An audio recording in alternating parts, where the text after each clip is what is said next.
자, 인공지능이 전쟁의 규칙을 완전히 새로 쓰고 있습니다. 바로 미국의 국방부 펜타곤이 실리콘밸리의 최고 기술 기업들과 손을 잡고 뭐랄까 전례 없는 기술 동맹을 맺었거든요. 이번 시간에는 바로 이 동맹의 실체가 뭔지 한번 자세히 파헤쳐보겠습니다. 네, 맞습니다. 세계 최강의 군대로 불리는 미군이 지금 거대한 기술 혁신의 한 가운데에 서 있습니다. 그리고 그 심장부에는 바로 인공지능, AI가 자리 잡고 있는 거죠. 근데 여기서 아주 중요한 질문이 하나 생깁니다. 이 거대한 혁신의 코드는 과연 누가 짜고 있는 걸까요? 바로 이 질문이 오늘 우리가 이야기할 펜타곤과 실리콘밸리의 사실 좀 예상치 못한 이 동맹 관계의 핵심이라고 할 수 있습니다. 자, 그럼 먼저 펜타곤은 도대체 왜 이렇게 AI에 집중하고 있는 걸까요? 그 전략적인 변화, 그 이유부터 한번 살펴보겠습니다. 사실 현대전은요, 이제 데이터와 속도의 싸움이거든요. 그 복잡성과 속도가 이미 인간이 감당할 수 있는 수준을 훌쩍 넘어버렸어요. 수없이 쏟아지는 데이터를 순식간에 분석하고 찰나의 순간에 결정을 내려야 하잖아요. 이런 상황에서 AI는 이제 선택이 아니라 그야말로 필수가 된 겁니다. 미 국방부 최고 기술 책임자의 이 한마디가 모든 걸 말해줍니다. 우리의 AI 기반 역량은 결정적인 우위를 제공할 것이다. 이 말은 즉 AI가 미래 군사 패권의 핵심 열쇠라는 아주 확고한 전략을 보여주는 거죠. 자, 그렇다면 펜타곤의 이 부름에 응답한 기술업계의 주역들은 과연 누구일까요? 아마 여러분이 들으면 깜짝 놀랄 만한 아주 익숙한 이름들이 대거 등장합니다. 가장 먼저 눈에 띄는 이름 바로 오픈 AI입니다. 네, 우리가 아는 그 챗GPT를 만든 화사 맞습니다.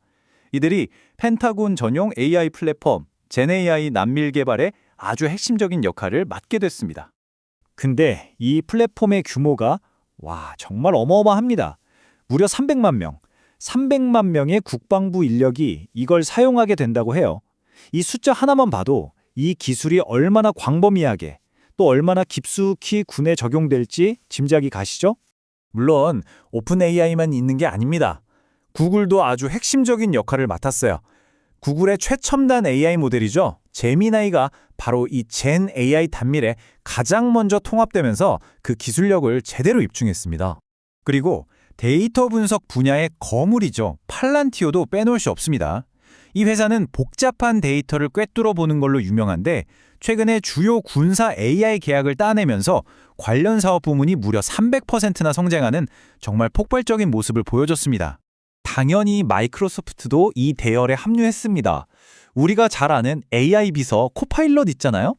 이게 그냥 쓰이는 게 아니라 아주 복잡한 군사 정보를 분석하는 특수 임무에 맞게끔 딱 개조되어서 활용되고 있다고 합니다. 자, 이렇게 쟁쟁한 기업들이 참여했다는 건 알겠는데 그럼 이 새로운 AI 도구들이 실제로 뭘 할 수 있는지 그 디지털 무기고 안을 한번 들여다보겠습니다. 이게 바로 군사 AI의 허브, 젠 AI 단밀 플랫폼의 대시보드인데요. 이 시스템은 그냥 정보만 툭 던져주는 수준이 아니에요. 작전의 시작부터 끝까지 모든 단계에 아주 깊숙이 관여하도록 설계됐습니다. AI가 전장에서 하는 역할을 보면 정말 입이 떡 벌어집니다. 일단 방대한 양의 정보 데이터를 순식간에 분석하고요.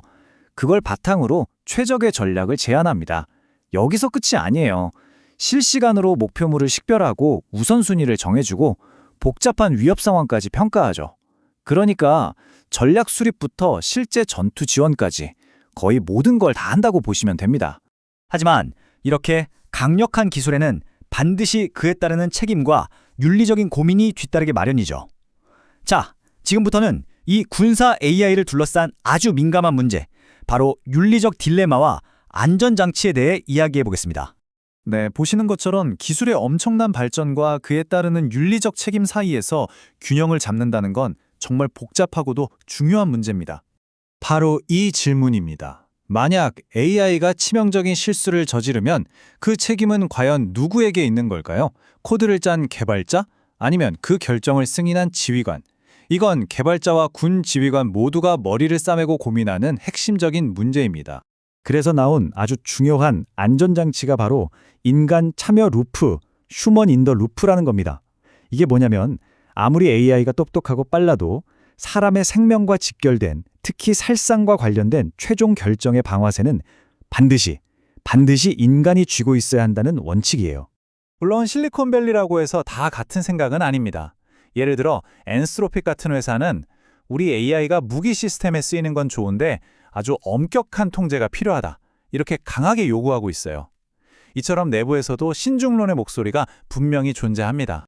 자, 이제 시야를 좀 더 넓혀서 국제 무대로 한번 가보겠습니다. 사실 펜타곤과 실리콘밸리의 이 동맹은 더 거대한 지정학적 경쟁, 바로 AI 군비 경쟁의 한 단면이거든요. 이 새로운 기술 군비 경쟁의 가장 핵심적인 구도는 뭐니 해도 바로 미국과 중국입니다. 두 나라 모두 AI를 미래 안보의 핵심이라고 보고 정말 막대한 돈을 쏟아붓고 있죠. 그런데 미국과 중국만 있는 게 아닙니다. 러시아 역시 자체적으로 자율무기 시스템이나 AI 기반 군사도구를 개발하면서 이 경쟁에 본격적으로 뛰어들고 있어요. 이제 AI 군비 경쟁은 여러 강대국이 얽힌 다극화 양상으로 흐르고 있는 거죠. 이 나라들의 전략을 보면 접근 방식이 저마다 조금씩 다릅니다. 표를 보시면 미국은 실리콘밸리 같은 민간 기업의 혁신을 적극 활용하는 방식이고요. 반면에 중국은 국가가 모든 걸 주도해서 AI 굴기를 이루겠다는 목표를 가지고 있죠. 그리고 러시아는 자율무기 시스템 개발에 특히 집중하고 있습니다. 목표는 같지만 방법은 제각각인 셈입니다.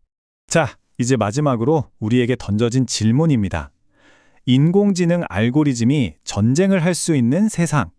그런 세상에서 미래의 세계 안보는 과연 어떤 모습일까요?